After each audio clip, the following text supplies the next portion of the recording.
Good evening, folks. Welcome to episode 25 of the Town podcast. I'm back. Had a couple of games off, but I'm back in the hot seat now. Another European night in our holiday home, Tallinn Stadium. Finished a 2-2 draw with Dundalk and Levadia Tallinn.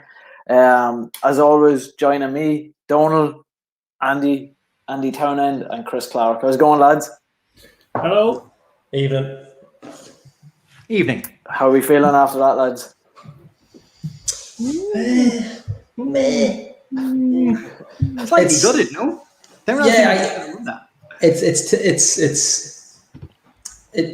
Obviously we start slow again, but look at it's the first leg. I still fancy to go through. I really do. I know, like, if you're based on the first 4 minutes of football, like it was one of those games that started. You didn't know whether it was end to end two attacking teams or it was just two shit teams that couldn't play football. It was one of those. There was no in between. It was helter skelter at one stage. It was just mad. But look, I think overall, not to kind of gloss over everything, but we probably deserved a little bit more. Not deserved. We probably earned a little bit more. You deserve what you get in football. But yeah, look, I wouldn't be too annoyed, but I still fancy us to turn them over. But we can talk about individual players, but just to get you, we just go round the house on just game thoughts, I suppose. Yeah, Chris. Yeah, kind of similar enough to Gally there. I think if you based it on the first 27 minutes, you'd assume that game ended 6-6. Yeah. It was one of those games that I defensively wise, I just thought we were very stagnant at times. Both centre halves, I think, were caught probably a little bit out with placement of who goes where and when at times. But we I think our two goals that we worked ourselves, we worked very well. Dave McMillan, what is it with him and European fixtures? Man, he loves it, doesn't he? So, McMillan really is one of those players that I think no matter what, he's going to give you that opportunity. He's going to get you that goal. And I think when you have someone like that in your team, you're always standing a chance. But yeah, I'm kind of coming away going, we probably should have got something more out of that. Especially, look, I assume everybody was off the seat and everything when we saw Fats run at the end. It's like, this is going to be the moment. And, unlucky, but Jesus, it was, some skill, get himself in that position and everything else. If you give him the chance another 10 times, he'd probably do 10 different opportunities. Whether he'd probably dink one, he'd whip one. He's just, and anyone that thought that he may not be able to give it his full whack between now and the end of the season if we still have him. I think that game in particular just proves that he's just absolutely bang still on it, and it's just an absolute shame that we're losing a player like that. Absolutely, and hopefully not too many more are going to be following him, but we're going to have to wait and see. Just a reminder before I go to you for your thoughts, Donald, if anybody would like to comment in your man of the match suggestions, we'll get to that a little bit later on. And the winner of our man of the match competition, as always, will win a pizza from Tony's Pizzeria. Donald, what were your thoughts on the game? I mean, you look at the 4 goals. We gave away 2 horrible goals and we scored 2 really good goals, and I think that says a lot about what the first half was like. We were just asleep for the first goal, and then there was some individual errors, we'll say, in the second goal that we probably could have done without. And yeah, we scored 2 good goals, and then like that we had that McElhenney chance at the end, and yeah, you're up off your seat thinking this is going to be one of the great goals, and then what the horrible feeling then as soon as it's happened, and as soon as he's almost scored an amazing goal, is right, he's walking at the end of the season. And you're like, you can't be letting a player like that go for nothing, like with no replacement. But I think I had that sort of a feeling going into the game. There was an awful lot of things going on in the back of your head, like you're trying to just concentrate in the game and just concentrate in the performances and everything, but there's just so much other stuff going on.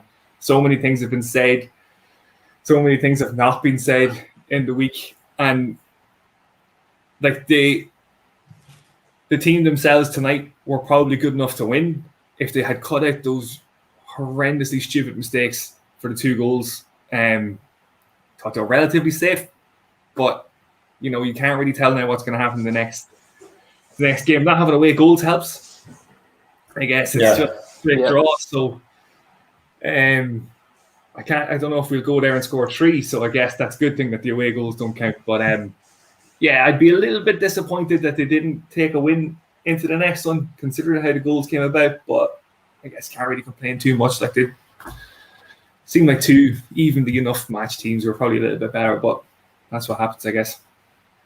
Do you know, I was actually a little disappointed with that, because in the lead up to this, we were like, you guys are top of their league. They're much better than the team that we got before, that we played before with them. And I didn't think they were like as good as they were being built up to be. I think if you look at our 2 goals in particular against them, like it showed that they're very easy to get at, and most of the second half was completely up. So I was kind of like, at the start of the game, right, we're 1-0 down within 4 minutes. I was like, oh God, this is my every nightmare about to happen here. And the manner of that goal, BB letting it through his legs, the 2 central defenders kind of froze and nobody went with that man. I thought, oh, here come all the errors back, and this isn't going to be great, but to go back up so soon after conceding and put the ball back in the net again to get us back level, I kind of went, well, maybe these aren't as great as it was built up in the build up to this game. Maybe they're actually not that bad. And the more I see, like, okay, their second goal probably, the pass in particular for it was really, really nice. Completely cut us open. Maybe we were a little out of sorts defensively again for it, but then again, like, we pegged them back, and bar that one save from Abibi, that's really all they had. Yeah, I think I don't think they were. I definitely think we can get at them in the second leg. Yeah, I think like you were saying, when we were attacking them on their defensive line, look at the average, but we made them look very average as well. I think when we ran at them, like when Kelly, Patchy, and Fats got about them, they really struggled. It's just, look, on another night, we're probably winning 4-2 at half time, but as Pingu said at half time on the chat, we could have been down 4-2 as well. It was just one of those nights. Like, I think if you play that game another 10 times, you don't get that kind of scoreline early on. But I still think it's ours. I still think we'll get there. There's enough there. Like Mickey Duffy plays tonight. It could change a lot of things, like a player like that. Because I know Fats was unbelievable. Kelly had a great game as well. Like, nobody really, apart from one, had a bad game. But I think we have too much of them overall. I just hope we go out there to their home ground and just get at them from the start, because you don't want to be conceded. If you concede out there, it could be a different ball game completely. Conceding out there too early. But I definitely think we've enough to turn them over. I just think individual mistakes, like, I don't know if we're early. I don't know if it's going to be a subject on his own. Sahibo, I don't know if he's going to be a topic of conversation on his own. But I'll dive in early. The second goal is his. I'll let you make sure you bring it up later. The second goal is his fault. If you watch it back, the ball goes past him, and he should be the one to track the midfielder, and he doesn't. And he allows, I think it's Stanton, he allows him to track him, but he goes closer. If he just cuts across, he just stands in front of him. Your man doesn't get the pass off. And like, I remember a couple of weeks ago, I made a comment. That would took Boyle's eye off it then as well, because completely, because it opens it up. And then forgot that the man had run in behind him, and by the time he turned around, he knew it was too late. And the striker's got the run on him, so there's nothing you can do about it. Like, that's what the midfielders are for, to just stand there and watch someone go past you and leave your teammate to do it. Yeah. He is muck. I don't want to say this, but if Shieldsy was playing, that ball didn't get through. Yeah, I know. I keep going back. And if Rose I'll put the euro in the box. I'll do it. I don't care. Yeah. And if Stanton is standing where Sahibo is, Stanton goes for it. Stanton gets it. Doesn't leave Sahibo to chase it. That's what I was going to say, that Stanton's been in that spot now the last few weeks and done that job. And I guess we can. I figured we might get a bit further into the conversation before Sahibo came up. No, we can't. It's human there. No, he's up there with Junior in the early days for me. But no, I just think. Look, and I know you're under pressure in midfield, but like, Greg Slogger must be awful disappointed that that's the substitute you brought on for. You have to give him a chance. I know he's got to get games. Look, I get this, but he's there a while now. It's not like we signed him last week. Yeah. He is shocking. He looks miles off fitness though. And the worst thing about him is I actually think he could be a cracking footballer. I really do. He's just dog. He is dog lazy. There's no other way of putting it. Like, Jesus, he will not move. I made a comment with Stogan a couple of weeks ago. He turns like a fridge. But Stogan would have him for breakfast all day and twice on Sundays. He is awful. There's no getting away from that. There's not. Look, you have to admire Vinny for picking him, but if he picks him next week, I don't get it. I can't understand it. Provided everybody's fit, he doesn't get a jersey. I wouldn't want the bench. Yeah. He's I awful. suppose. Look, you look at where he's come from. I think that's the biggest thing, and I've gone back and forth with some supporters online. Just during the second half of that game about Sahibo and about the treatment that they suggested some fans just can't wait to throw abuse at him. But I don't think it's that. I think he's come with a reputation. He's come out of the MLS, which, there's some really good League of Ireland players that play in leagues below the MLS that are deemed not good enough. Richie Ryan, the centre midfielder, is one of them, who had a very good League of Ireland career and is playing in the USL and told he's not good enough to play MLS. This fella wouldn't lace Richie Ryan's boots. And that's a simple fact. He wouldn't lace his boots. And the minimum you come to expect in League of Ireland from any player, no matter where they come from, is work rate. And he just doesn't have it. He doesn't have it. And I said it in our group chat, and I said it on Twitter earlier, is if I'm Vinny Perrott at this point, you have to come out and say it publicly. Because whatever he's saying to him in the dressing room, whatever he's saying to him privately, away from the rest of the players that are working, if you want to get a reaction out of this fella, it's at a point now where you have to come out publicly and say you expect better and see does that get a reaction, because whatever is happening behind the scenes isn't working, and it's just disappointing, as I say, because allegedly he's on a very big wage, a very big pay packet, he got a big signing on fee, and he's just not. There's no effort, like as you say, Gali. That's what it is. It's just pure effort. He just looks like he doesn't want to be there. Just like some of his passing. Now, don't get me wrong. When he's on it, I think he does a cracking footballer there. Some of his pass in the first half, I would have substituted him after 20 minutes. He was like awful. Like, and I don't get it. I get the boys mightn't be fit. I get there's a couple of injuries. I understand that. But you're not telling me there's not somebody in the under 19s that can play CDM. They're better than that. Or even midfield. There's no way. Like, Rossi's going to come on. Rossi will get a game in midfield. I'm telling you, and that's not being disingenuous to him. He would play. I was going to say that. Hang on. Him and John Flanagan in the middle of the park. No hassle.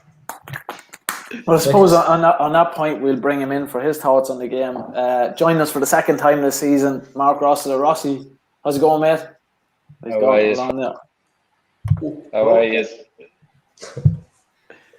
How's things, pal? All good, man. How are you keeping? You well? Yeah. All good. Rossi, what was your thoughts on the match?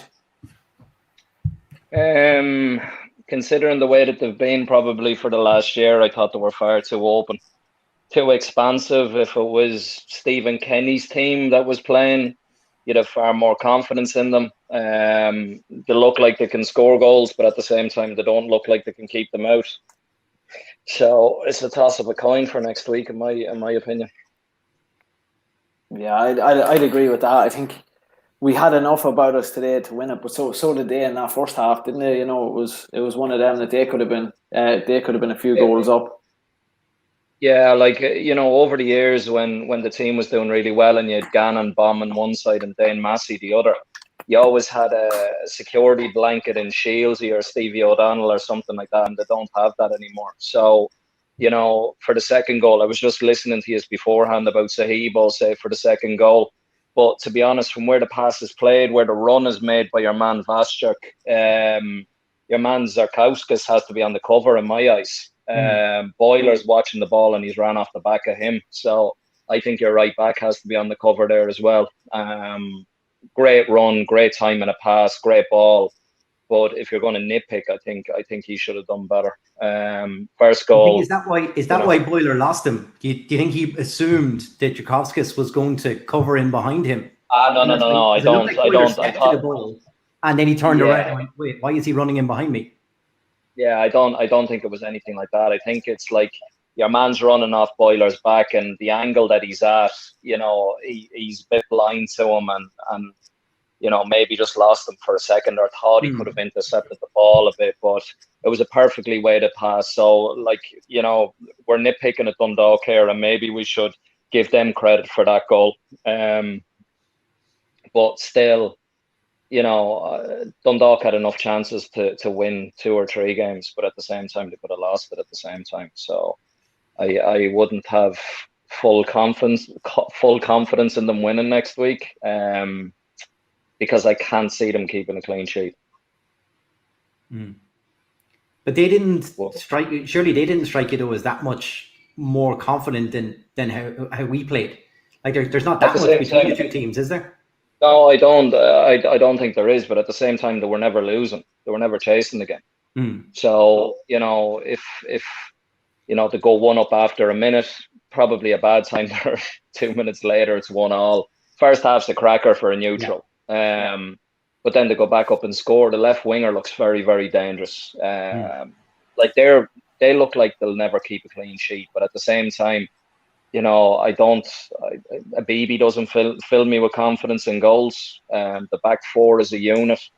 Midfield, Zahibo doesn't protect him. He's a nice passer of the ball and he looks great, but he's too slow on the ball. Mickey Duffy's a huge loss tonight. I think Sean Murray coming back, like if I had a midfield, I'd be there going slog it. I thought it's the best I've ever seen him play, to be honest, when he came on. So, Stanton, Sloggett, maybe Murray, Fats in midfield, Patchin, Davy McMillan, and Mickey Duffy. That'd be what I'd be going with. And then you've got Daniel Kelly for legs to come on with 30 to go, maybe. But yeah, I think Murray's a huge one to come back because he's combative in midfield. He's got a great timing for late runs into the box, which would be very dangerous in Europe. So, like they've got an opportunity, but at the same time, I think they need to work hugely defensively on their shape when they lose the ball because they're very, very slow to get their shape up. They seem to. If they were soaking up pressure from us, they could pick out a long ball, and there was always time to control it and bring it down in the middle of the park, wasn't it? We never put them under pressure like that.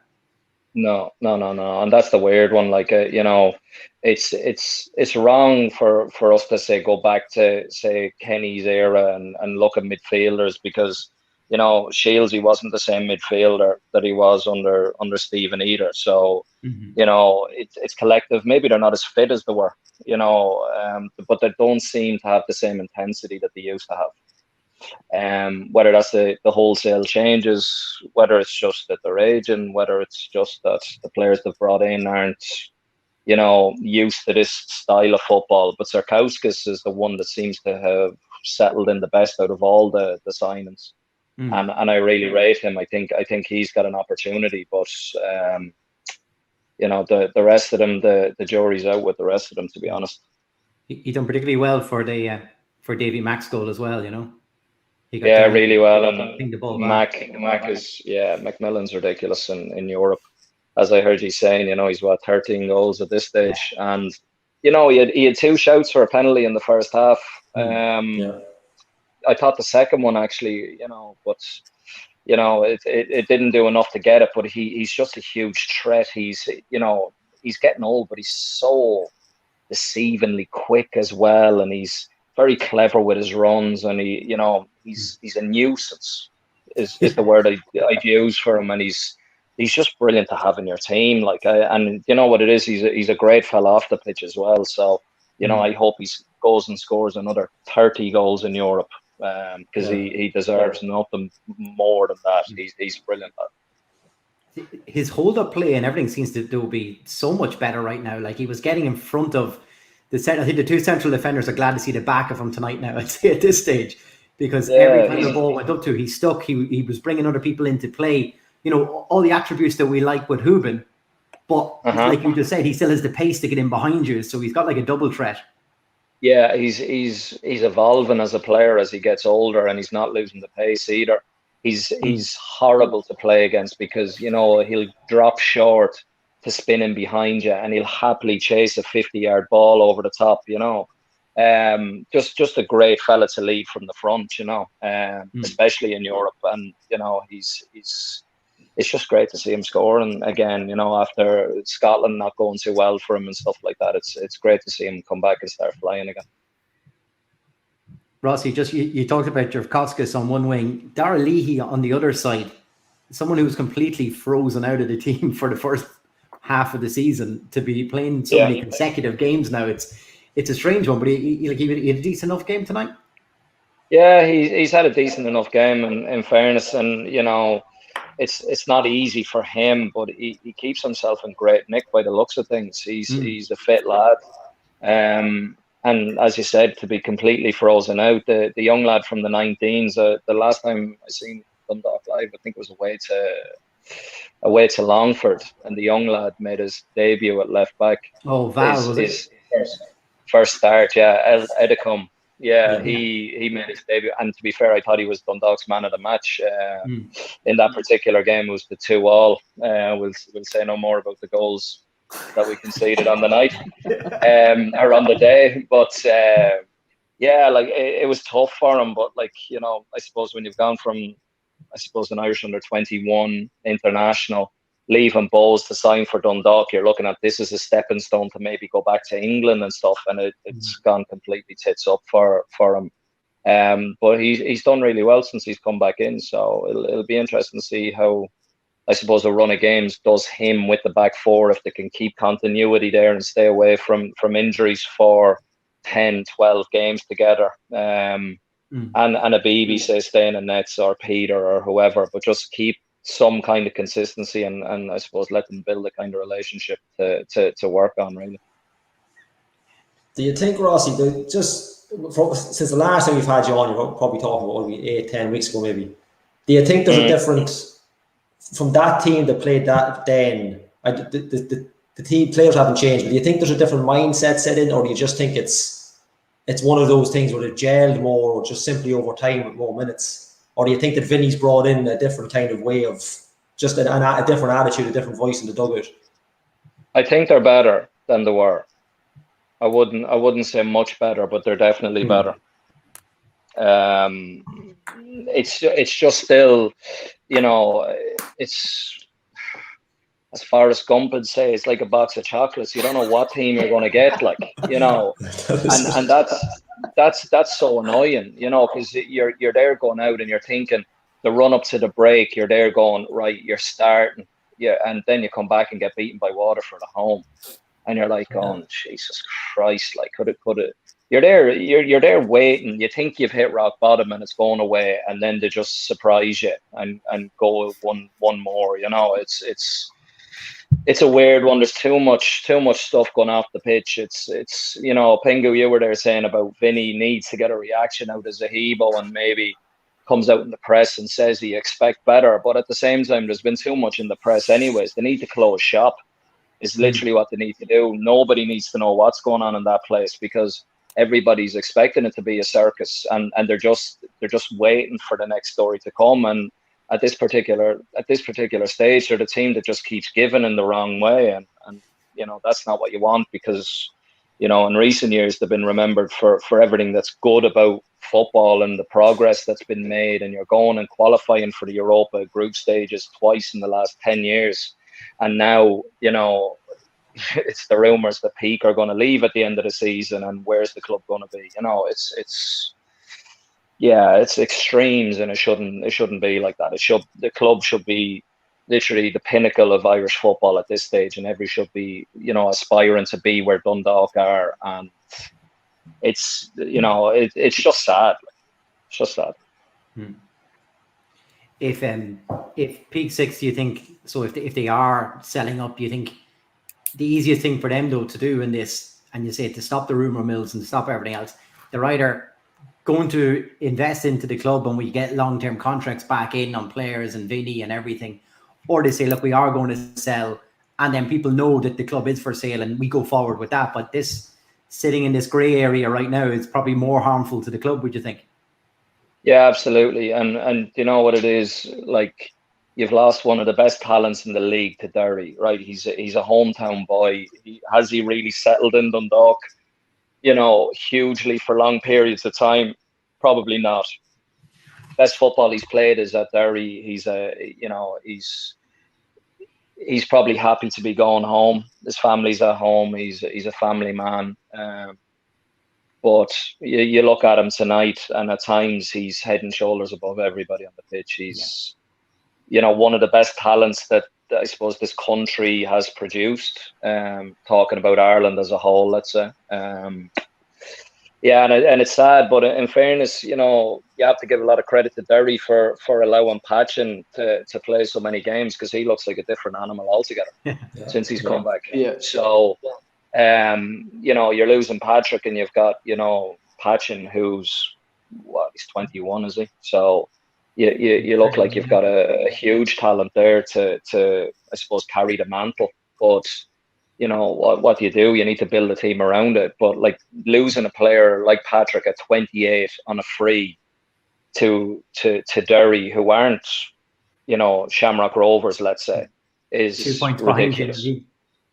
It's ridiculous. You shouldn't be losing players to Derry unless he's 35 and he's going home to retire. Yeah. He's going out to pasture.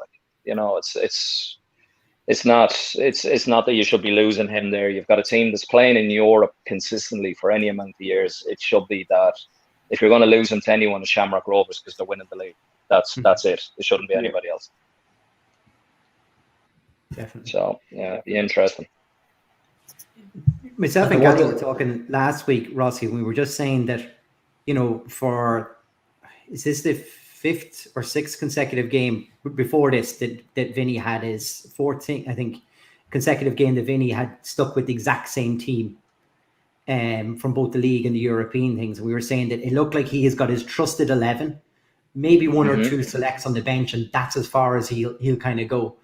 But then you throw in the Duffy thing today, and that completely ruins that whole plan. So of looking for lads to step up and be counted on the bench, like it's kind of hard to see, isn't it? Because it doesn't look like your manager probably hasn't got that much faith in you. Yeah, or he's waiting for you to prove to him why you were brought to the club, let's say. He's probably going with tried and tested. To be honest, as you're talking about Duffy there, I don't know why Duffy missed the game, to be honest. So you'll have to enlighten me on that one. I mean, the story on LMFM, I think, was that this is all we don't know. It's not confirmed, but that he's caught COVID. He's tested positive for COVID. Right. But I don't know how true or not that is at this moment in time. All right, Grant. Okay. Look at it, and it can happen because Sean is just back from it as well. So that is what it is, and it's the times we're in. But at the same time, considering the squad size that they have, they should have. I'm not saying like for like changes, let's say, but they should have ample ideas and people to play in them positions should anything happen. Yeah. But it looked like the strange transfer policy pre-seasons come back to haunt us, where we stockpiled central midfielders and never thought, what happens if we need to replace Duffy if he's injured in any way? Yeah, absolutely. It's I suppose you're probably change for Duffy really for me will be Patrick. That you put him on the left and let him drift and float and do whatever. And I suppose if you had Murray, Sloggett, Sahib, or Stanton, whatever, Chris Shields at the time, you've got enough, I suppose, people there that you can allow Fats to be higher up the pitch and let him be the luxury up there that he is. But since I suppose a couple of weeks before the transfer and after it, he's probably had his best run of form that I've seen in a couple of years. He's been excellent, and I think that's what's probably pissing off people more. To be honest, it's yeah, I know it's brilliant. Because look at I suppose as a football fan now that you just want to see him back to his best and having a run of games and lighting up the league. He's an unreal talent. Left foot, right foot, he can do everything. He's class. He really is. I think we all remember that goal from Duffy though in Oriel Park the last time we played them as well. So with that fresh in our mind, what could it be? Yeah, I know. Look at him, and Duffy's been unbelievable for years for Dundalk, and he was, I suppose, unlucky to not be capped at national level and things like that. He's done really, really well, and I suppose for Dundalk, or for a player like him in any team in the League of Ireland going into Europe, losing that, I suppose, pace, his delivery, for a winger, like his eye for goal. Absolutely, it's huge for a team because, he easily could just pull a goal out of nothing in a game like that. You win 3-2 and it's him scoring, and that's what he's done for years. He's a great out for any team because he's a fabulous runner. Like that, good goal scorer and sets up a lot as well. He's probably the most important player for Dundalk this year, really. Yeah, definitely agree with that. Rossi, looking kind of ahead to the next 7 days, Dundalk obviously play Treaty United on Sunday, and then we play the away leg next Thursday, I believe. As someone who played and had those kind of tight European schedules, that's always mentioned around this time for all clubs.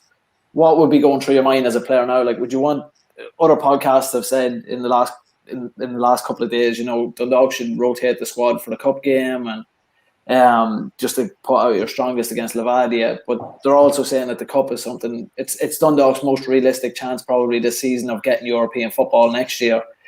As a player, no matter how tough this time of year is, would you want to play? What would the feeling be in the dressing? Would you want to put out your strongest team in both games? Would you want to rotate? Just looking for your opinion on that. I think it depends on players. Players will need. Look, you're going to get an outrageously tough game against Treaty. I've spoke to a lot of people from different clubs in the first division that said they're just a team of animals who play 4-4-2, and they just work their socks off. So it's not going to be an easy game for Dundalk, but people who are struggling for form, I'd play them in that game. Look, I know what you're saying about Europe and stuff like that, but at the end of the day, the Levadia game is more important than Treaty. You're looking at the squad, you should have enough to beat Treaty. But at the same time, look, you have to take every game on its merits, and you have to go there and match them and show them why you're a Premier team and why you're playing in Europe, let's say. So I probably have a mix, let's say. If you can get players like Murray, who's been out for a couple of weeks, if you can get him, say, start the game and get 60, Zahibo, I'd play him, because he doesn't look fit. Either that or he's just, smoking cigars too much. I don't know. I don't know. Or maybe he's just shy. I couldn't tell you. So I think he'd be a better centre back, to be honest, personally. But I don't know. I'd play a couple of them. I'd rest a couple of them. It would be. I'd probably go half and half. Would be what I'd say. With the COVID guys, as in Hooben and that previously, would they be back available by then? Well, Murray was one, and I think Cameron Dummigan was one. I don't know if Cameron was on the bench today. I'm not too sure, but I don't think Patrick was. Dummigan was on the bench. Yeah. I know on the press box yesterday they were saying that Pat still has trouble breathing, or still had before the game on Saturday. So just interesting to see with that. But I mean, if they're fit, you'd expect them lads to get a run of games. Like, I don't see, kind of from what Rossi was saying, I don't see Pat personally getting back in ahead of Davy for the European game. I don't think I think it's proven that Europe is more suited to Davy's style of play, and this is a chance for Pat to get 90 minutes under his belt and get back firing, because we need two strikers in the run into the season. But Rossi, where do you see Dundalk going for the rest of the season, regardless of Europe or anything like that? Can you see us kind of continuing an ascent up the table, or do you think it's going to plateau at some point from what you've seen? Or I'd like to hope that they'll make a surge and get back higher up the table, to be honest. They're not that far away from fourth, for example. So if they put a run of games together, there's nobody out of sight. People are surprised by games a lot. So if you can put a run, I know it sounds stupid, if you can put 3 wins together, you're going to gain points on somebody. And it's something as simple as that. I can understand why Vinny is playing the same team, because he's looking for continuity. But at the same time, I don't think they're a fit enough team to deal with that. So then you're going to have problems with injuries. I think people will struggle with that. And, you know, he's coming in mid-season, so he's playing with players that aren't his. He's, you know, it's a difficult one for Vinny coming in. Yeah, but you know, like I'm saying, I've said this before, and I said it last season and all. I'm expecting them to get up the table. So, you know, they haven't yet, let's say, but I'm still expecting them to be better. Yeah. I think we're waiting. Well, I think we're, like you said, those 3 games in a row, something as simple as that. We're waiting for that kind of run. I know we mentioned it almost every week in this podcast. If we get a run together, it'll be fine. But it just seems to never. We seem to get so close, and then, like you say, we come back after a break and we're beaten by Waterford, and it's just back to square one again. It's one of them that you want a midweek, not a European game. You want to like Friday, Monday, Friday, and it's like, you know, you win the 3 of them, and you've won, you know, 3 games. You picked up 9 points in 7 days, and all of a sudden the feeling in the camp just completely changes. And I think that's what they need. I'm not saying to kickstart, and they know, like, they're not getting a run of luck. Everybody's, you know, waiting to point fingers at them and stuff like that. So it's probably not a nice place to be in. It's probably a good thing that there's no fans there, or there hasn't been. But at the same time, you know, would the fans give them a lift when they need it? Probably, yeah. Because in fairness, the town fans do, you know, they get behind their players in spades, like, provided that you give your all. So if you give your all and you lose, you know, they'll be the first people to pat you on the back and say, look, it just wasn't your day. So I think that's what they need to get back to basics and doing the basics right. But I think in Europe, they need to tighten up as a team because they're play too expansive and they're not good enough to. They're not dominating the ball, silly mistakes on the ball, and they're giving away shit goals. So if I was them, I'd be working on my team shape to make themselves harder to beat rather than scoring goals, because I don't think they need to worry about that. I think though, if you look at, we were saying before, if you looked at our last 5 league fixtures, I think we had 3 wins, the defeat to Shamrock Rovers and a draw. Like, that's something to build on at least. Absolutely. I think it was only ourselves and Bows, I think, and maybe even Shamrock Rovers had that sort of form going into the last round of games there. Like, that's something to build on, and you got to just, you know, use that to, I suppose, encourage players who maybe have the potential to do more, but aren't showing it yet.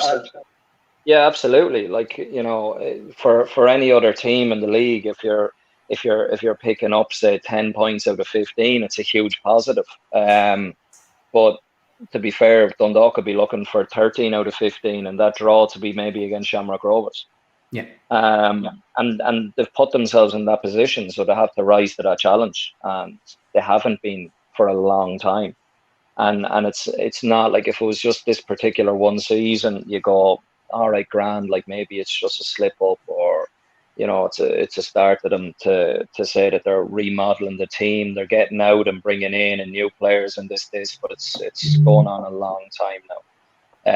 It was at probably the peak of Irish football to you know, a catastrophe at the minute. They just haven't managed to put themselves in a space where they get relegated. I know that's you know, that's been worst case scenario, but at one stage they weren't that far off, because things were so wrong off the pitch and it was coming onto the pitch, and it's. You know, it's. I do believe that they have something there that they can possibly challenge for the top 4 still.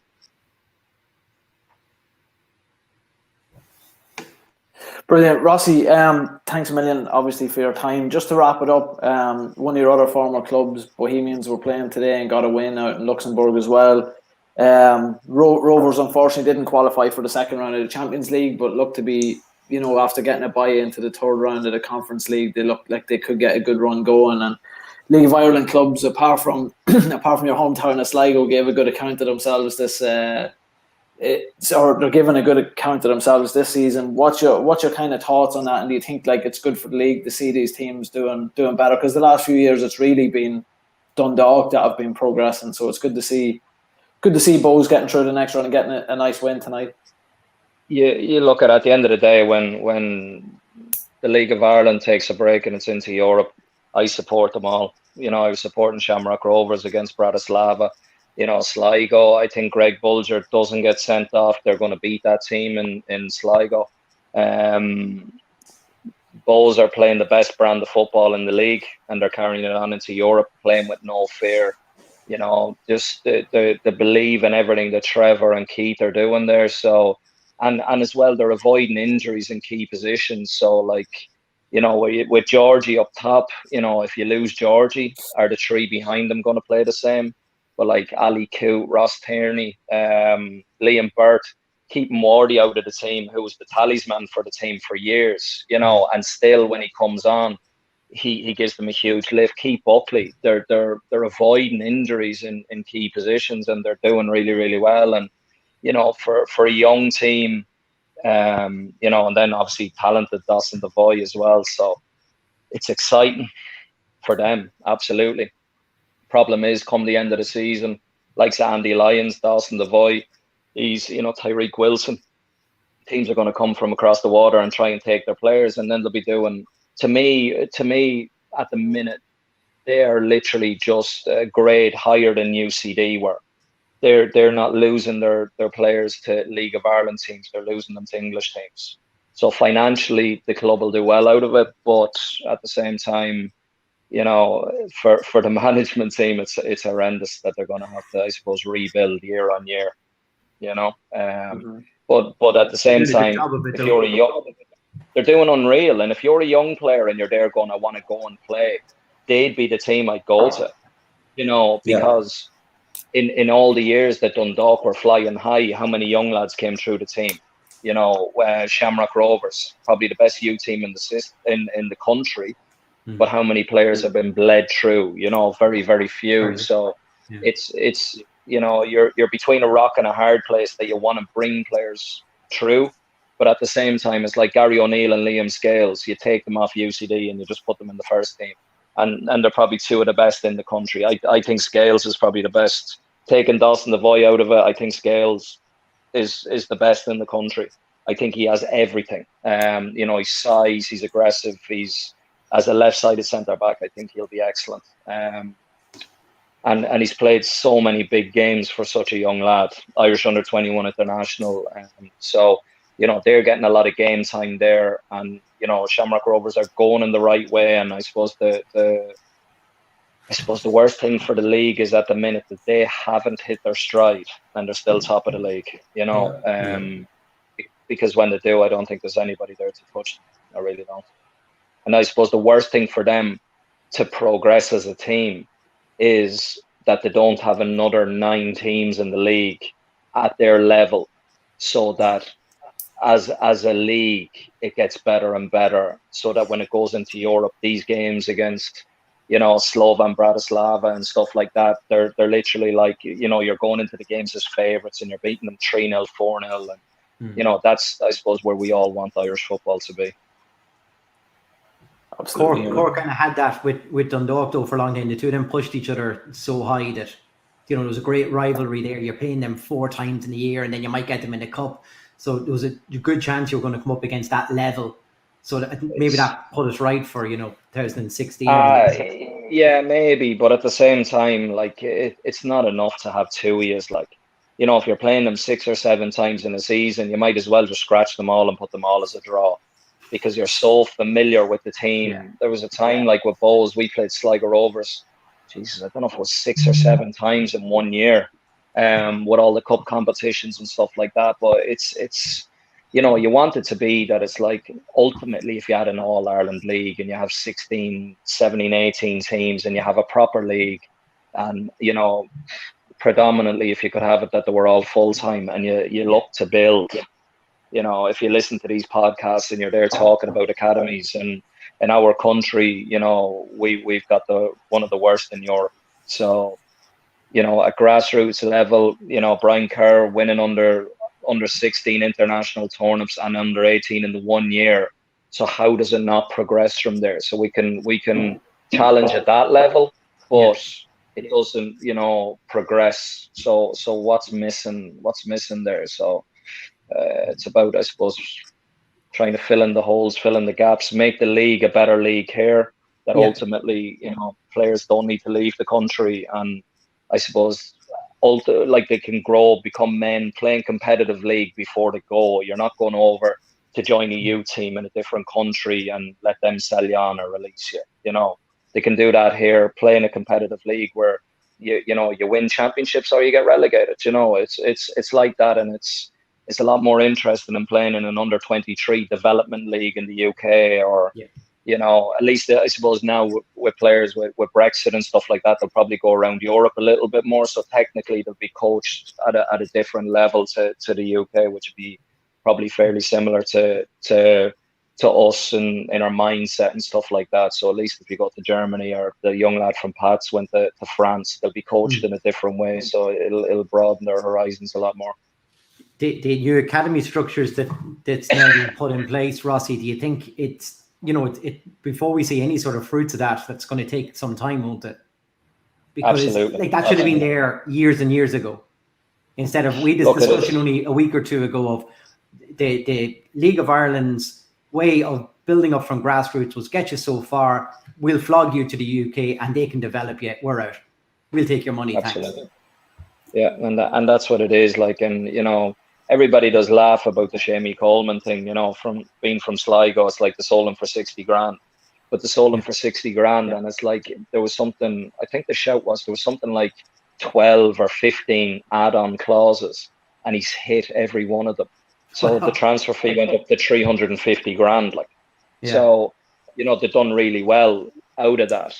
And they shouldn't, I suppose, it's a hard thing for the player as well, because if you're one of these young lads at Bowes and, you have an English team sniffing at you and you're only, say, part-time or whatever, it's hard for the club to say, well, I haven't offered $250,000 for you, so we're not going to sell you. Mm-hmm.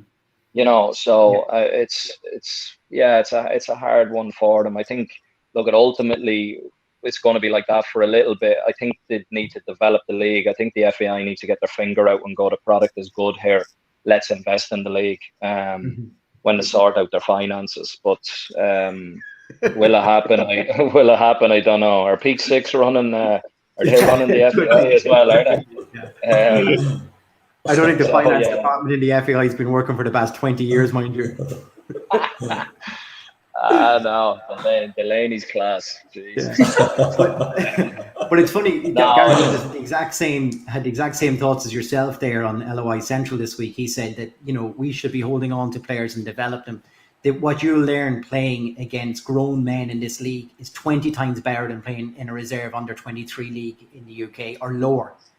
And you learn so much. And what we should be able to do is develop players who are peaking from our level of this league at times, say 21, 22, and you're ready to be a first team player at that stage to walk into a team in the UK or elsewhere in Europe, like you just said.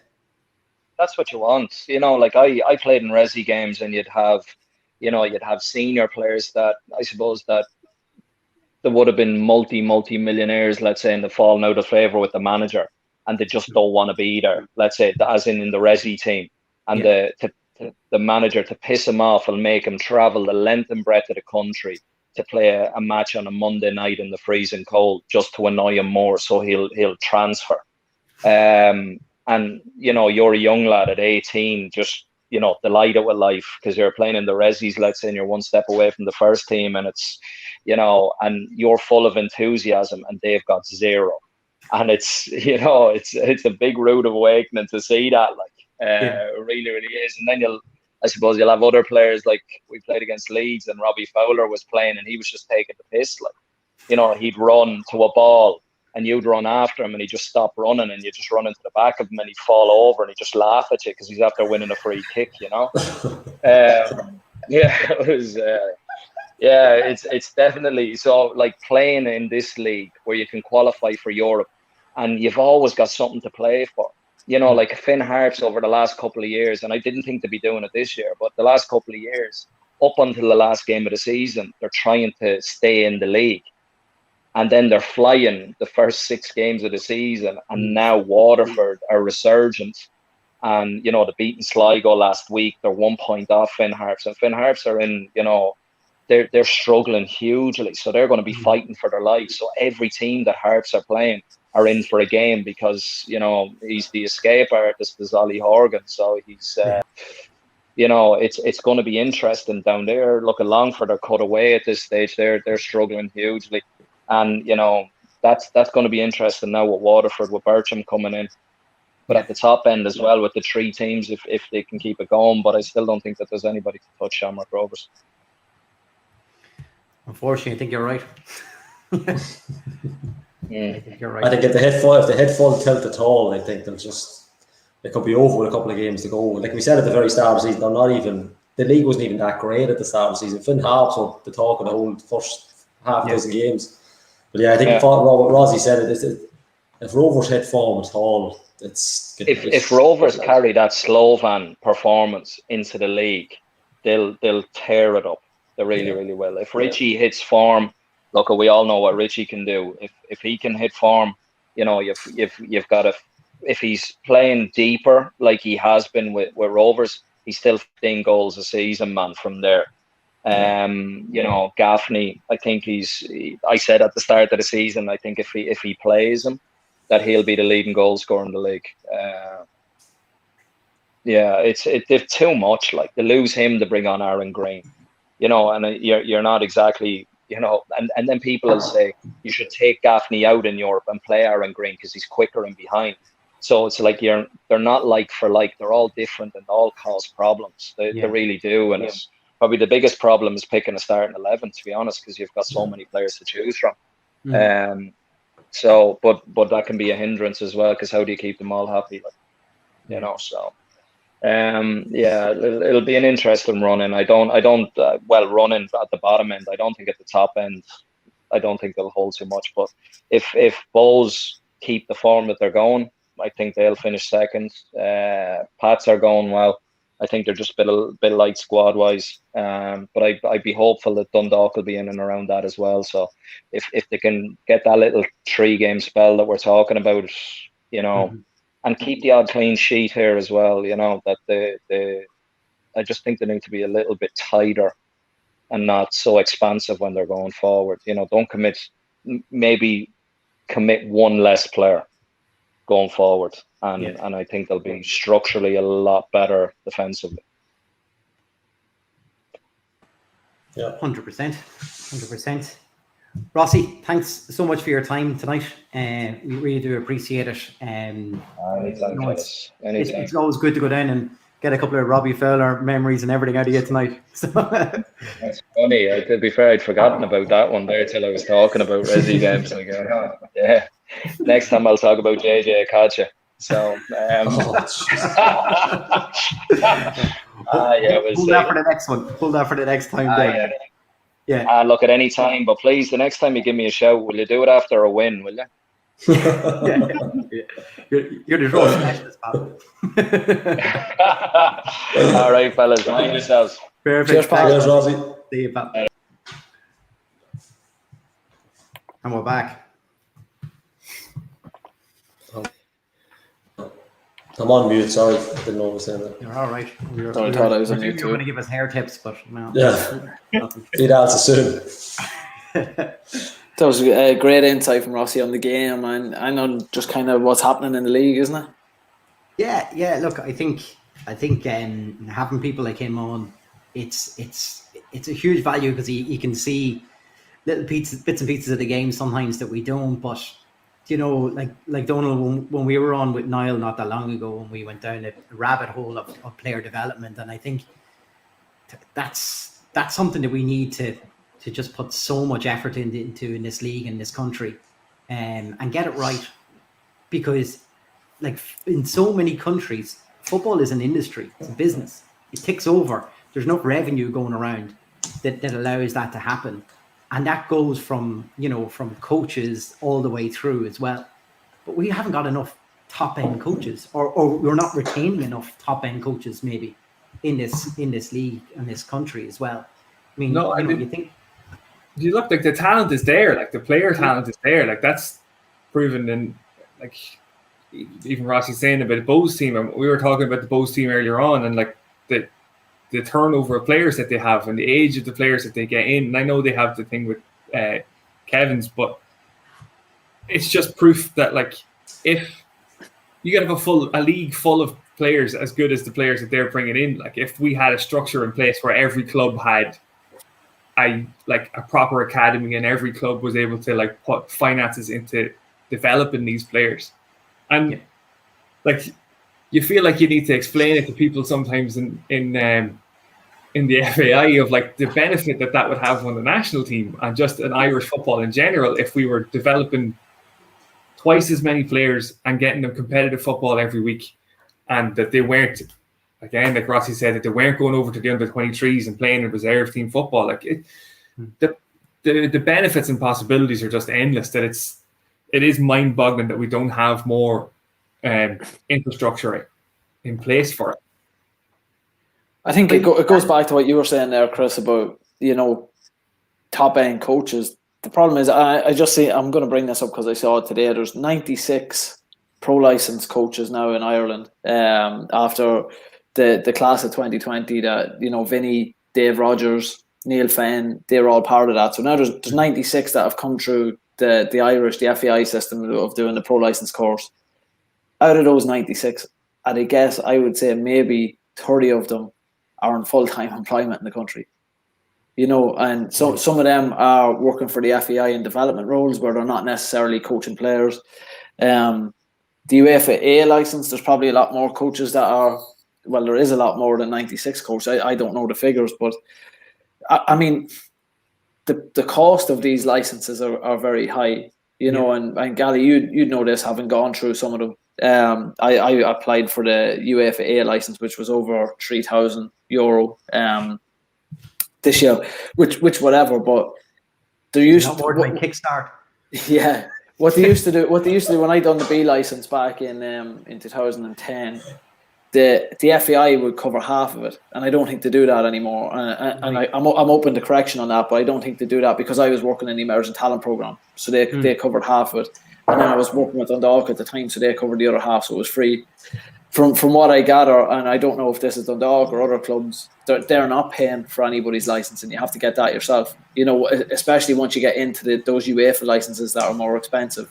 Now, to me, and I enjoyed the conversation. I was sickened that I didn't get on when you were talking around player development. You know, as well as developing players, you need to be developing these coaches. You look at Dundalk. Dundalk's a hotbed of football clubs, both for male and female, Gally. But Dundalk is a hotbed for underage clubs. There's people that are trying to go through the licensing. You're just quite out of it, you know. And I just think that, you know, more needs to be done at national level, maybe at local level, through the actual leagues themselves. You know, there should be funding. If it doesn't come directly from the FAI to the club, it should go through the league and be kind of drip fed to the clubs. But nobody should be priced out of wanting to do these coaching licenses. You know, and you were just talking about infrastructure and how football is a business. You know, out here in America, we call it soccer, but this is my job. You know, my job now is that I'm involved, I'm coaching, I'm a director of coaching at a club. Why can't we have more of that? And why is it just, you know, I'm kind of going back about the pro license thing. How many full-time jobs is there in the League of Ireland? I'd say, is there even 10? You know, is there even 10 full-time managers' jobs? I don't know if every manager in the Premier Division is full time. I don't think they are, to the best of my knowledge. You know, and it's Clancy's not full time. You know, like he works for, I think he works for Musgraves, Superquin. All right, they took over Superquin, all that kind of Super Value, all that job. So it's mad, like that the managers, like, you know, like we've seen Collie O'Neill won't take a full time job in the league because he got a massive job with Microsoft. You know, a talent like that, not I know he does coach, but yeah, it's financially, it's the most football management is the most unstable job you can probably do full time and switch to full time for. But it's the pricing of it. It's shocking, the price. Like I would have no desire to get a pro license. I have no desire whatsoever because financially it wouldn't make any sense. Like it wouldn't make, like, you know, UEFA B maybe, but I would have no desire to go any higher than that because, like, it's just the interest, as much interest as I would have the cost of it is just crazy. It's crazy. And then you can go to Germany. If you look it up, you can actually go to Germany and you can get it for next to nothing. If you're willing to go and move there for a couple of weeks, you can actually get your license for next to nothing. You can do your UEFA B license in 6 weeks. Or your UEFA, I think it's a pro license over 6 weeks or something like that. It's mad. Like, and the cost is just crazy. Like, if you take, for instance, I wasn't on the last chat, but I read up on Iceland. Remember Stephen Kenny talking about Iceland and Switzerland and their youth systems. From 9 years of age up, players have access to your UEFA B coach in Iceland. Yeah. That's kind of that's the minimum. That's what they like. It's crazy. Like, UEFA B licensed coaches from 9 years. Yeah, exactly. We've seen what they've done in the last competitions. You know, I mean, I know they didn't play recently, but like they're churning out these players that are going for millions. You know, exactly. it will eventually level out. It's smaller than Ireland. Yeah, 300,000. Yeah. I mean, Stephen Kenny's trying to do it national level. He's trying to blood these young players, but there's that many coaches just being mugged off about it, and just not. It's just not possible for them to get stuck in. And sometimes you get jobs that are available, and it goes to people not that shouldn't get it, but maybe get it because they know someone, and that goes on at all levels. It goes on everywhere. I've seen it, and it is a pity. Pingu's mentioned 96 coaches that are pro license. Not all of them can implement it. There's a lot of them out there that have licenses and badges that just don't come across well, and might not be able to work with people, and that's another probably maybe 10% of that amount. But the pricing alone is, if people want to look it up, it's shocking. It is like we heard Shane Keegan talking about it. He didn't ask for anything. He put his own 12 grand. I think he spent of his own money to go on to get his pro license. And there's no guarantee you get that back. Ever. Yeah. And I think, look, as high as the fees are now, and they are lower, and the FAI, the coach education department, does a lot more than they did previously. They get a lot of guest speakers in from different places, but it's a scandal that it is so high. But it's even, these standards, we talk about the academy and how Stephen McDonnell has taken it over, and Sam is now doing his UEFA Elite A, which is the last step before he can apply to do his pro license. But then you have coaches in our academy that I think they have UEFA B. Again, I don't know. I think they have a minimum. But if you're a head coach, no matter whether you're under 14, under 13, right up to the under 19s, to me, they should all be UEFA A coaches. They should be at that level, because you're talking about in Sweden, all the young players. Was this Iceland? Sorry, all the young players at a certain age are exposed to UEFA B coaches. I think, if you're going to be in that academy setting, you have to be that highest amateur award, or that A license should be the minimum requirement for all our coaches. And that's not to say anything bad about any coaches that maybe don't have it, that are currently in the academy. It's just because of the conditions or the pricing of it, they can't do it. But it's just mental, isn't it? It really interested me, the chat you had with Niall about that, and how obviously there's not enough players have come through. But this is the argument then. So you have people who will then look at Stephen Kenny as Ireland manager and say he's not good enough because he hasn't done it in England or whatever, and he's only a League of Ireland manager, and the League of Ireland players are brutal. That's what gets thrown at you. And then, like you just said, he's trying to bring through these young lads, give them an opportunity, because he's been hit with a complete vacuum of a lack of looking after players and developing top quality players for years. We just let another country do that for us. I mean, it doesn't make any sense at all, because when you look at some of our players now, like let's say some of these Bows lads that are young now and potentially have a massive big career in front of them, a lot of them are going to go to a more expensive club to go to with European pedigree behind them. There's going to be lads who've just gone academy football right the way up who do not have that. That's, we've got 4 European places in this league. Yeah. We should be, hammering that. Like, there's even, Jordan Flores and that always said when he was playing with us here, he said, I could have played in England for years and never played European football. Yeah. Came over here and look, that's the thing, and I know Donald hates Bows. He mentioned earlier he hates Bows, but I think you look at their model, and I mean we said it at the start of this season as well. They looked like they were going to struggle, But now they're starting to hit form, and you know those young lads are flying. 16-year-old lads scored at the weekend, and just their model is brilliant. And there's no reason. Sligo, the same, you know, a lot of young lads coming through there. Yeah, and when we look at again, and I don't want the pod to turn into a slagging match over the ownership and stuff like that, but the academy seems like an easy thing to get right. You know, to put the right things in place. Doesn't cost the amount of money that we're paying for a certain midfielder that I don't want to mention anymore tonight. But you know, for the money we've spent on him, could have been invested into a proper academy over the last couple of years, and could have really improved things that we would have those players coming through.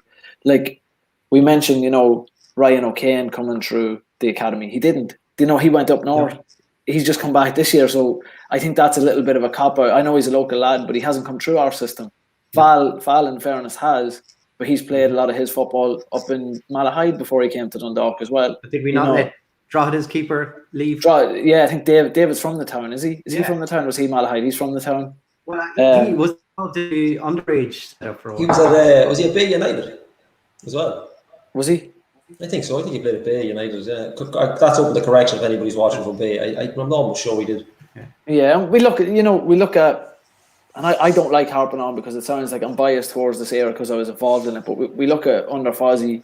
Fozzie gave debuts to Mark Griffin, Nathan Murphy, Billy Smith, John Smith, Johnny Breen. You know, there's 5 players came directly out of a really successful youth team. I think they had just won the under-18 DDSL division, and then they're in and around the first team, partly because of the way that Fozzie kind of done his recruitment business, that he wanted to get that strong balance in, like we spoke about Marsley.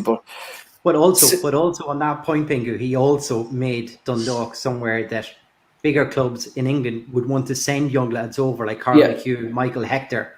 Yeah. You know, like you think of the career those two guys have gone on to have. Yeah. You know, a Michael Hector, you know, is he still on the books with Chelsea? He's with Fulham. He signed with Fulham last year. But even still. Yeah. No, it is. It's little things like that, and that's probably the biggest misstep from even Stephen Kenny's era. But I would say it goes beyond that, Pingo. It goes beyond, and you were there. The two of us were at the club at the time when the YDC was being built, and we all knew the reasons behind it. It was to be a centre of excellence for the Northeast. Yeah, and it never happened.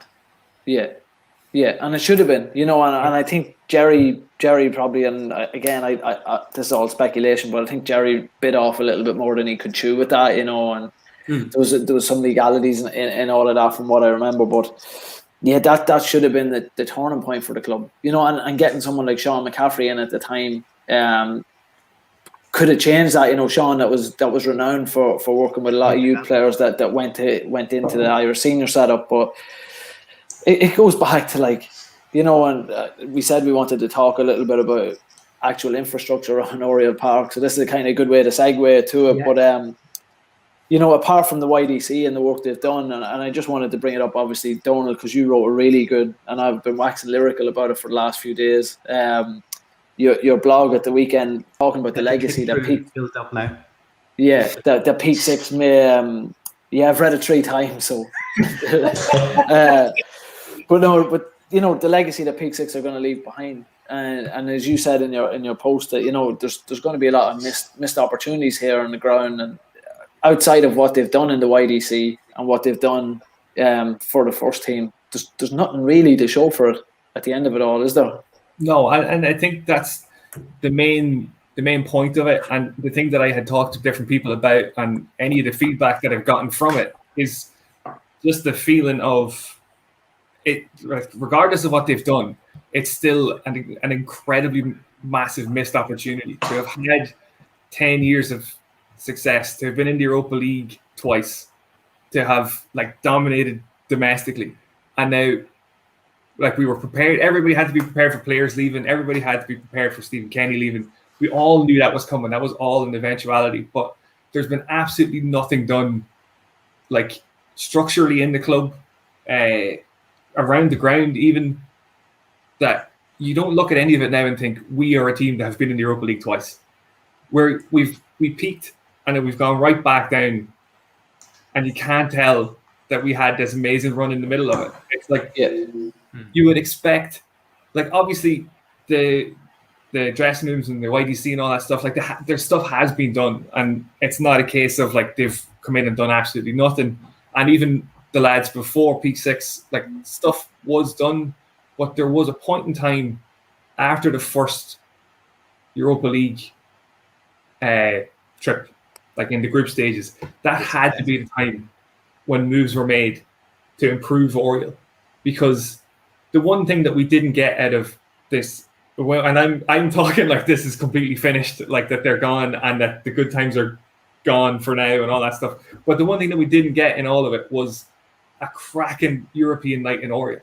Like we had to go to Tala for all of them, and it's heartbreaking. Like, because you can imagine coming out of Oriel after beating Bate, the whole town would have went absolutely bananas. And it's like we just take it all for granted now. That like when we get a decent European game, right, we have to get a bus to Tala. Like we almost do it now without even thinking, and it's like surely something should have been done to at least get us closer. Like I think I was saying that in the blog that like tonight wasn't a Europa League game. Tonight wasn't the Champions League qualifier. Tonight's like the second round of the conference. Yeah, we still can't host it. But you hit the nail on the head there. Is, you know, in 10 years there's been nothing done. The best European night in recent memory in Oriel Park was the Gravenmacher game in 2010, because that was planned months in advance. Do you know what I mean? Like that was sold out months in advance, and just since then the European nights, or the few that we've had in Oriel, are the exact same as that, or a little bit worse. You know what I mean? I don't mean that in a disrespectful way or anything like that, but they're just not. I don't think anything has matched that in terms of excitement, just because that was a big deal at the time. And you always know, and particularly in the last few years when we have had success, you know, this game in Oriel is just warming up for the eventuality in the next round. We're going to have to go to Tala, you know what I mean? Or we're going to have to go to the Aviva, and it's almost as if it's a foregone conclusion we're going to win those games, which it has been for the last couple of years, you know, in the first legs of these things. And yeah, it just, to me, and just when you bring up the money we've got over the last couple of years, maybe I'm completely out of it with what I'm thinking, but I don't think it would cost much more than the money we've made to do upgrades to Oriel Power to bring it up to standard. You know, how much? Again, I said I was going to try find out. I didn't manage to find out, but when you look at Larne, who are playing, and their I think it's the Church Street end, what they have done. Like that doesn't look. It looks class, but it doesn't look like something that would be massively expensive. Yeah. No, we talked about like how close were we to hosting this game in Oriel, and then when you start to dig into like why the game wasn't on in Oriel, it's like, well, there's some of those things that we can't really do anything about because Oriel is Oriel. Like to host games in Dundalk, you're going to have to build a new stadium essentially. Like there's just no way Oriel is going to be rebuilt and all the facilities are going to be there. Like it's just not, it's not possible. But just the idea that we've gone backwards. Like we have less chance of hosting the European games now in Oriel than we did a couple of years ago. Yeah. I don't know if we've gone backwards. I think we've gone stagnant. Like you brought up there, Pingu, the B Top campaign, to bring the European football to Oriel Park campaign. Like I remember it. And getting the seats in and seeing these new seats being installed. Remember the old bucket ones, red ones that used to be there, and suddenly they were proper flip out ones. They're going, this is class. We get to have it. And the whole of the town had the bunting up and everything the whole way up. And outside Oriel Park was absolutely covered in bunting. And similar to yourself, I remember that going, wow, this is class. Like this is what we can potentially do. And then, like I said, I think it plateaued there. That was it. Whatever we've done to enhance the players for playing here, to attract the best players in this league. But we haven't done anything to enhance the club as a whole. We were just talking about over the past wee while about links to the community and where have we all gone wrong. Like I think this all still feeds into that. Yeah. Well, you look at these lads that have come from overseas to join the club. You can't tell me that they haven't been told you're coming to the biggest, most successful club over the last 10 years in Ireland, and the first thing they do is walk into Oriel Park. Do you know what I mean? Like you're walking into, this is where you play your games. Going, why don't we play here? Yeah. You know, like we were talking about the youth development and everything. Like that's a massive part of like young kids. And I know the Brexit thing changes now going to England, but if you're 11, 12, 13, 14, whatever age, and there's a pathway to play for Dundalk or Bows or Shamrock Rovers, but you can go off to play in France, or you can go off to play in Sweden, or you can go off to play in Germany, where all of the facilities are a million miles better than what you're going to get here. It's a no-brainer for kids. And until there has been developments in different grounds and different stadiums, and there's always plans to build and there's always plans to improve stuff. But until any of that stuff happens, until we can offer a product to people that are like, this is a great league to play in, the talent on the pitch is really good, but it just doesn't look like it is. It looks like this is a ramshackle league, and then you get stuff like what's happening with us. And these kind of stories seem to happen every few years, where a team just goes to the wall and there's no, you just can't depend on anybody, and you can't depend on clubs being there and contracts and stuff like that. And it all ties together. We can look at our own situation and the things that we could have done and the things that we should have done and the situation we should be in now compared to the one that we're in, and just start crying and just be absolutely pissed off that we had all of that success and we did very, very little. Here's a sad stat that I seen on Twitter today. I think it was a Dodge or something. A guy had his handle was on it. 18 matches. I don't know if it included tonight. 18 matches Dundalk have played in Europe. 7 of them have been in Tallinn. 4 of them have been in the Aviva, and only 7 in Oriel Park. It's crazy. Think of the advantage of paying massive clubs like we've played over the past few years to the local community, businesses, the hotel chains, and whether it's any of our numerous partners that we have with the club who would be getting a twist out of this then as well. I mean, it all should trickle down.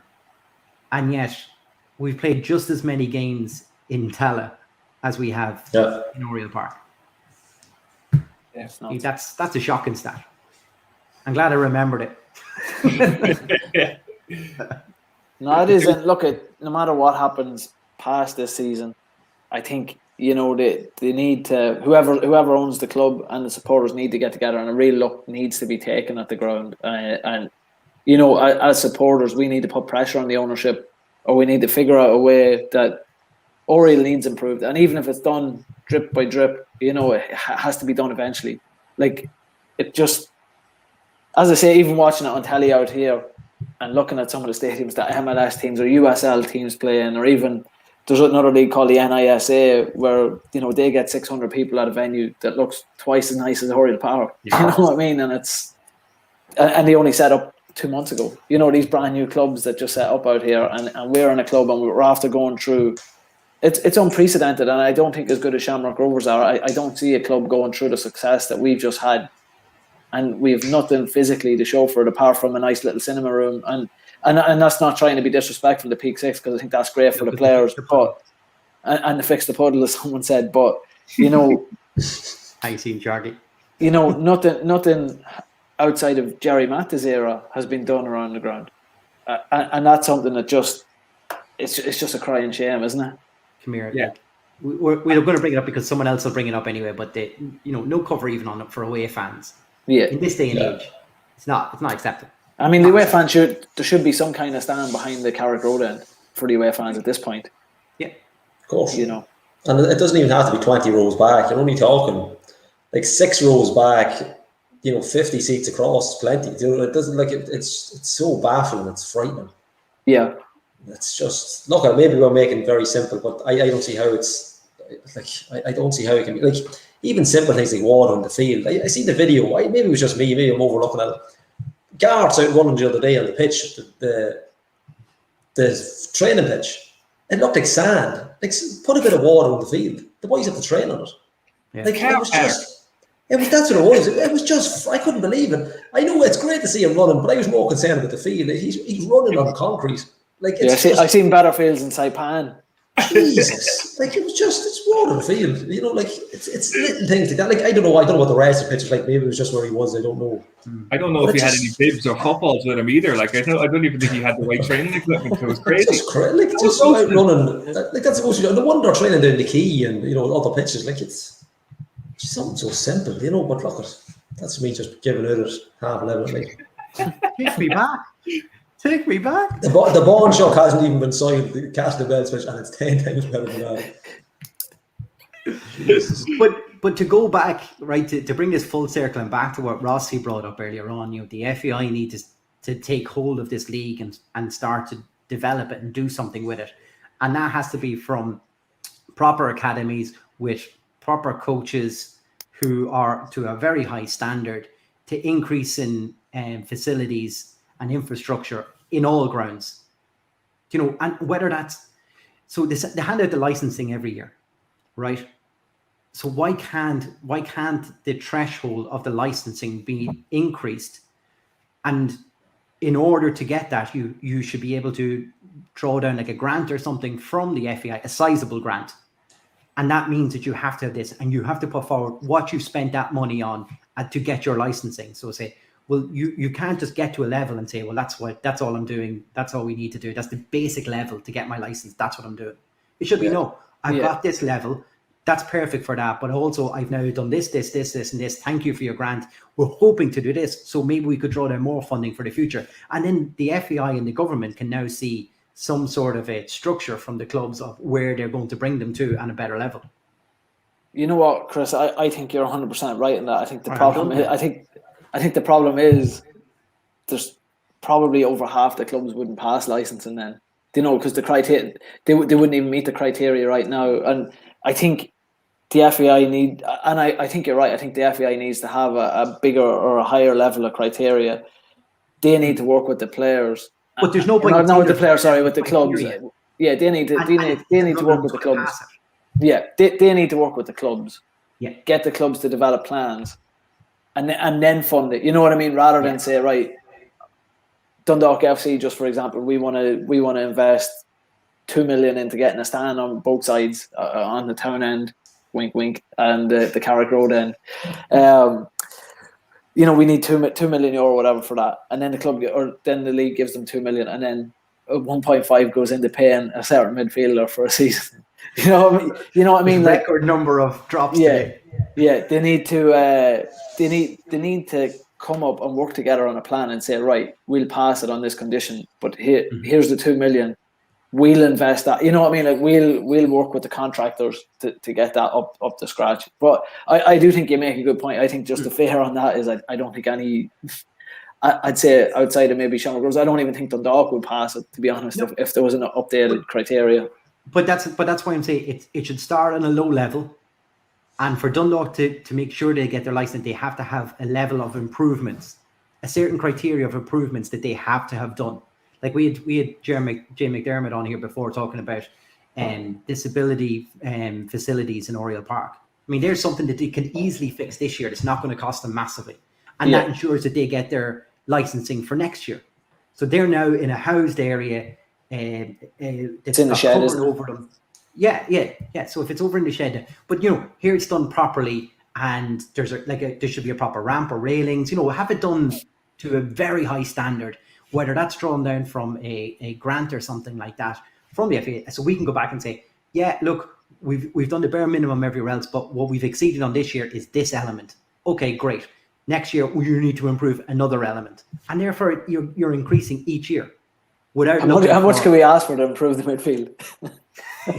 You're not getting in the middle of the park, though. It's not happening. No. But no, look, I think you make great points, and I think it's a topic that we'll probably be discussing hopefully in 2 weeks when we're playing at home again against is it Vitesse? Did I say it right? Vitesse. That'll be in Tallinn too. Yeah. Or Aviva maybe, if the tickets go out on time.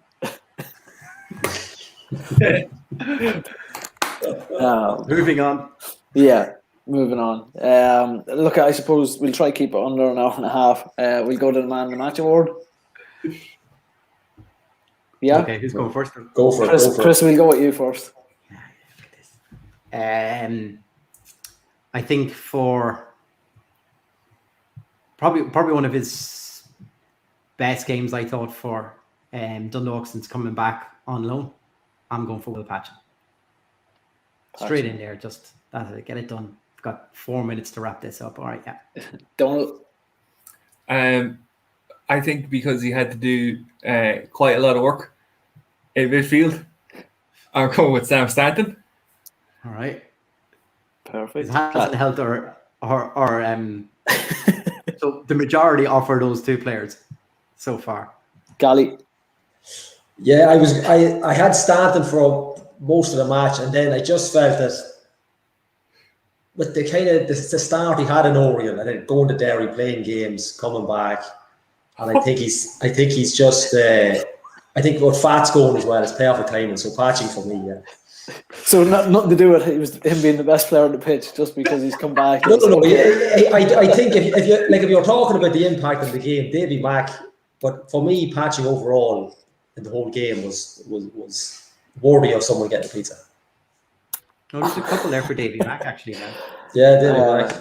Yeah, I'm going to go for Wilfred Zahibo for man of the match.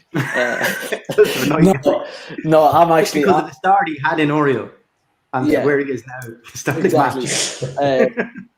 No, I'm going to go completely against the grain. I've been waiting to say this all night. I'm going to go with Dickie Kelly. I just thought he was great in the first half. I thought his yellow card was the highlight of the first half for me because he busted his arse to get back, and it was a brilliant tackle. It was a great foul that he made actually to just stop them on their attack, and even towards the end of the game he was bombing forward. You know, I just thought he was class tonight, and I think that's something we've been missing. So for me, Dickie Kelly. So nobody's getting a pizza thanks to me. I think it's you. I think you're getting the pizza. That's grand. Do Tony's deliver? Hopefully. I don't like liver on my pizza.